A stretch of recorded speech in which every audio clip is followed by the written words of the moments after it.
Әбу Дауд булай дип әйткән: дин я ачык, я яшерен рәвештә була ала. Ачык рәвеше гамәл, яшерене ният. Димәк, мөселман кешесе яхшылык эшләргә генә түгел, ә уйлаганда да яхшы күңел белән уйлый белергә тиеш. Яхшы күңел белән уйлаган кеше үзеннән һәм дөньядан канәгать булырга өйрәнә. Канәгать кеше рәхмәтле була белә. Рәхмәтле булу бәхетле итә һәм Аллаһка якынайта. Әссәламу алейкум, хөрмәтле телевизор караучылар.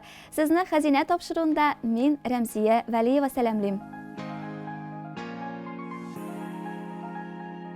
Дөреслекдә эшләр ният белән генә бәяләнәләр. Һәр кешегә үзе ирешергә ниятләнгән нәрсә генә насыйп булачак дигән Пәйгамбәрбез саллаллаһу алейхи ва сәлям. Һәр гамәлебез ният белән генә бәяләнә икән, димәк, һәр эшләнгән яхшылыкның да бар кыйммәте нияттә. Бүгенге героинябыз бу хакта яхшы белә. Альбина Фазлыева тегүче. Эшкә тотынганда һәр киемнең башкаларны сөендерүен теләп тотына. Үзе тегәсе һәр күрмәккә булачак сәнгать әсәренә караган кебек зур җаваплылык һәм намус белән карый. Инстаграм шелтәрендәге сәхифәсенә эш барышында туган уй-фикерләрен, борчуларын язып куя. Альбина теккән күлмәкләр белән дә, аның язганнары белән кызыксынучылар да шактый. Бүген без дә тегүченең үзе белән танышырга юл тотабыз.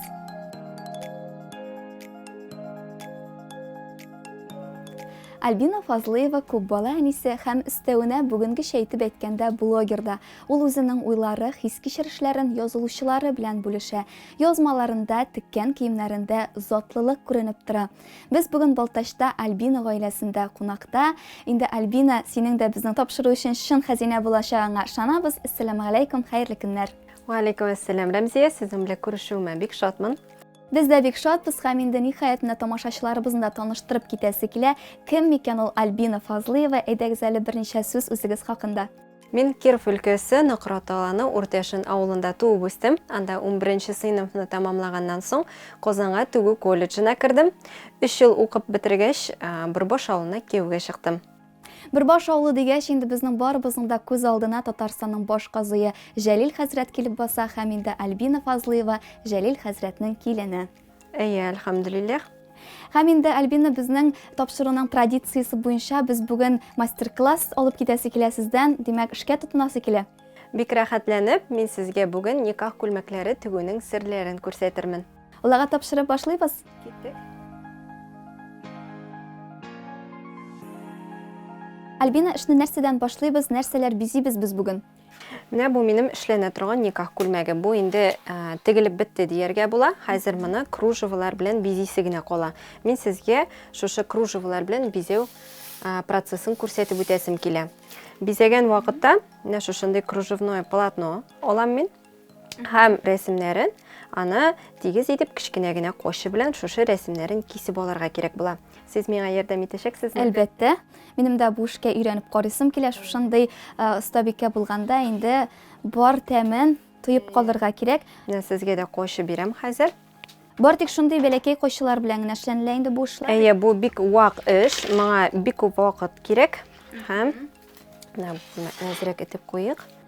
Ә без инде бу күлмәкнең ялгышмасам итәкләрен бизәргә тиеш булабыз, шулай бит? Әйе, без итәкләрен һәм аңа без пояс бизәячәкбез. Менә монда да шушы орнаментларны тегәргә кирәк булачак. Менә сезгә пояс өчен дигән орнаментларны кисеп бирәм. Хәзер шушыны тигез итеп кичкенә кочы белән шушы сеткасын кисеп алырга кирәк була. Менә шушыларны була инде, шулай бит? Әйе. Ә мин итәк бизи торган кружеваларны тигезләп кисәячәкмен. Аллага тапшырып кисеп карыйбыз. Бик җаваплы эш икәнлеге миңа. Әйе. Аның никах күлмәге теккәндә иң күңелле процессның өлеше шушы булып тора инде. Иң күңелле процесс Альбина минем өчен ул инде әзер күлмәк киеп басып тору, шулай бит? Ләкин инде аның өчен бик күп көч сарыф итәргә кирәк. Менә әле ул җайлы гына киселәм дип тормый. Хатын-кыз өчен үз һөнәре булу бик зур бәхет ул, чөнки бары гаиләдә балалар белән мәш килеп, алҗыйсың, арыйсың, ә синең монда күңел биреп, җан җылысын биреп эшли торган эшең булу ул бик рәхәт. Әлхәмдүлиллаһ, мин Аллаһ Тәгалә бик рәхмәтлемен. Шундый бу бит аның бүләге, кул эшен булдыру шулай бит. Башка кешеләрне сөендерү, кешеләрнең рәхмәтен ишетү миңа бик рәхәтлек китерә. Альбина, менә инде күреп торубызча, шушындай бик матур остахана, монда инде тезелеп киткән туқымалар. Бу остахананы ясауга узак ирештегезме дип әйтик әле? Әйе, алай дип тә әйтергә була. Бу бер генә көндә тиз генә эшләнелгән эшләр түгел. Әле мин кияүгә килгән вакытта бу буш бүлмә иде. Инде рәхмәт әйтәсем килә әти-әнигә, иремә, шундый мөмкинлек тудырганнары өчен. Бу бүлмәне алар миңа эш бүлмәсе итеп ясарга рөхсәт бирделәр.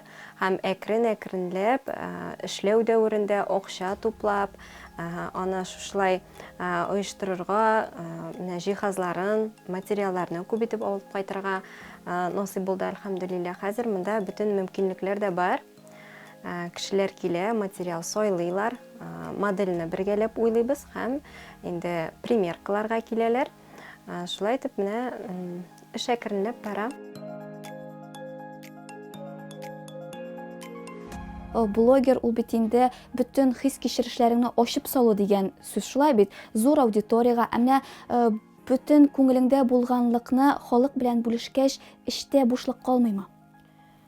Нәрсә дип әйтим соң, блогер булу дөрес ул бик җаваплы эш. Чөнки зур күләмдәге кеше белән эш итәсең, монда инде нәрсә сөйләгәнең, нинди рәвештә чыгуың, нәрсәләр әйткәнең барысы да аның өчен җавап бирәсе.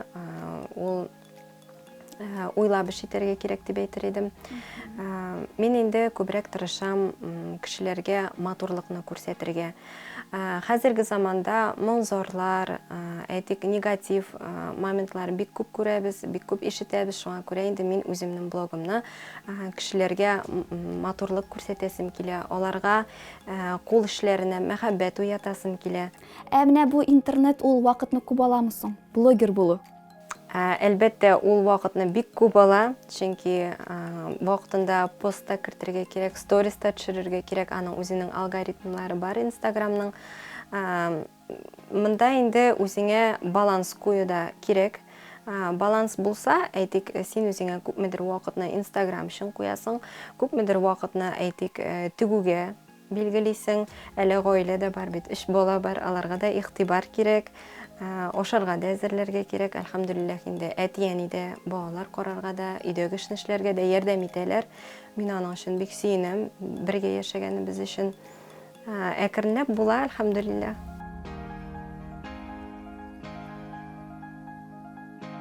Альбина, мин кисеп бетердем, инде бу орнаментны нишләтәбез хәзер?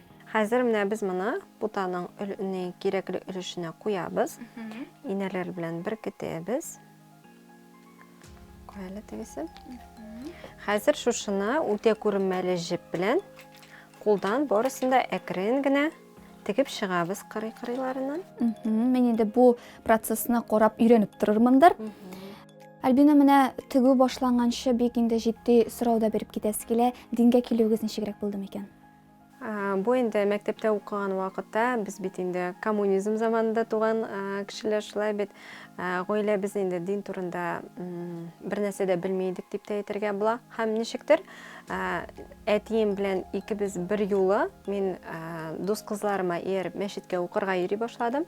Әтием әкренләп шушы дин белән кызыксынып, китаплар укый башлады һәм әкрен-әкренләп гаиләбез белән шушы агымга кирип киттек дип әйтергә дә була. Һәм нәкъ менә шушы вакытларда әтием Җәлил хәзрәт Фазлыев белән дә таныштык һәм без аларны гаиләләре белән кунакка чакырдык. Шулай итеп, гаиләләр аралаша башлады. Альбина, димәк инде син иң беренче булачак иптәшең белән түгел, нәкъ менә гаиләләр белән таныштыгыз. Әйе, шулай булып чыгалар. Безгә кунакка кайткач, Җәлил хәзрәтнең әле бердә онытмыйм, иншаллах безгә килендә булып килерсең әле дип әйтеп куйды шул вакытта. Димәк инде ул Аллаһ Тәгаләнең амин дигән сәгатенә туры килгән. Әйе. Алмазга ул вакытта 20 яшь иде, миңа 12 яшь иде. Безнең яшь аермасы зур. Әле хәзер дә көлә, син ул вакытта бантиклардан идең дип. Мин яулыктан булсам да көлеп уйнап әйтергә ярата. Хөрмәтле телевизор караучылар, без инде менә билбавыбызны тегеп бетердек. Альбина, куеп карыйк. Искитмәле билбау килеп чыкты һәм инде күлмәгебез безнең әзер. Без аны хәзер сезгә тулы образда күрсәтәчәкбез һәм инде Альбинаның үзенә теккән күлмәкләрен дә сезгә тәкъдим итәс килә. Альбина, инде күлмәгебез әзер. Әйе, менә безнең тулы образ килеп чыкты. Ул бик гади генә булса да, шушы кружеваларны тиккәч бик затлы һәм бик күркәм килеп чыкты. Менә шушы кружева төсендә, бежевый төстә яулык кигәч, тагы да матурланып, тулыланып китәчәк. Бу матур күлмәк артында без әле тагы да затлы күлмәкләр күрәбез. Алар тарихында безгә тәкъдим ит әле. Әйе, мин клиентларга гына түгел, үземә дә тегәргә бик яратам. Менә һәрбер теккән үземә күлмәк миңа нәрсәндер хәтерләтә. Мәсәлән, шушы күлмәкне мин материалын Хождан алып кайткан идем. Без гомрәгә баргач, Мәккәдән шушындый затлы кружевалы шантилье дип атала материал алып кайткан идем һәм шушындый менә күлмәк тек. Искитмәле матур күлмәк шулай бит. Тагын бик матур тәнгә ятышлы материал тукыма күрәбез без. Әйтик, мәсәлән, менә бу материалны миңа кайнанам Гөлфәнияне Хожга баргач алып кайткан иде. Бу аның бүләге. Менә шушындый күлмәк тектем. Түгүшегә иң яхшы бүләк ул тукма инде шулай Инде бит. күбесе беләләр. Менә мәсәлән, ирем Дубайга баргач, миңа шушындый натуральный шелк материал алып кайткан иде. Аннан да шушындый күлмәк теккән идем. Бик ошый миңа бу үземә.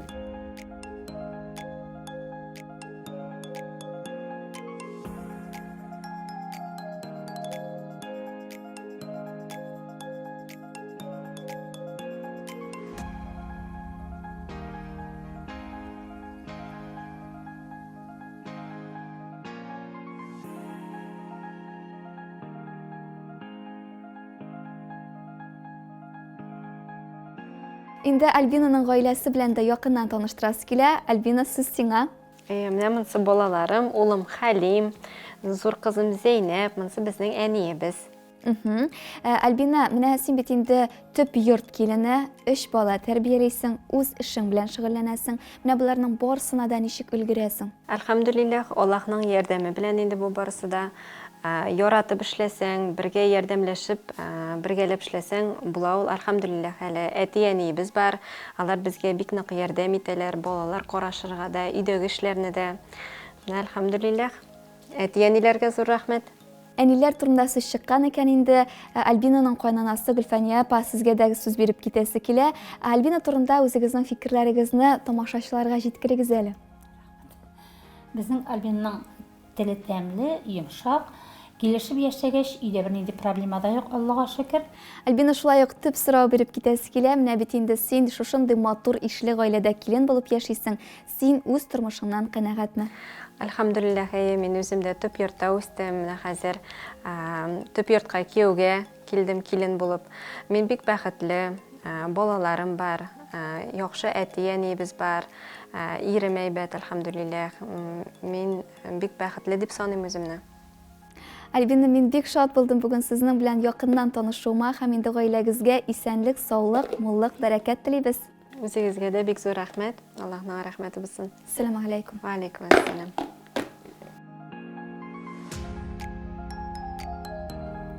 Һәр яңа танышу чынлап та зур бер хәзинә шул. Альбинадагы күп төрле сыйфатлар үзеңдәге сыйфатларга игътибар юнәлтергә өндәп тора. Һәр кайсыбызда яшеренеп яткан сәләт тә, тәвәккәллек, шаныч, киң күңел һәм башкаларга күренми генә яшәп килгән башка бик күп яхшы сыйфатлар яши. Ул сыйфатларны үстерүдән, күбәйтүдән курыкмас өчен кешедә исламда бик мөһим булган тагы бер сыйфат булырга тиеш. Альбинаның һәр эшендә, һәр сүзендә әлеге сыйфат ярылып ята. Ул ихласлылык.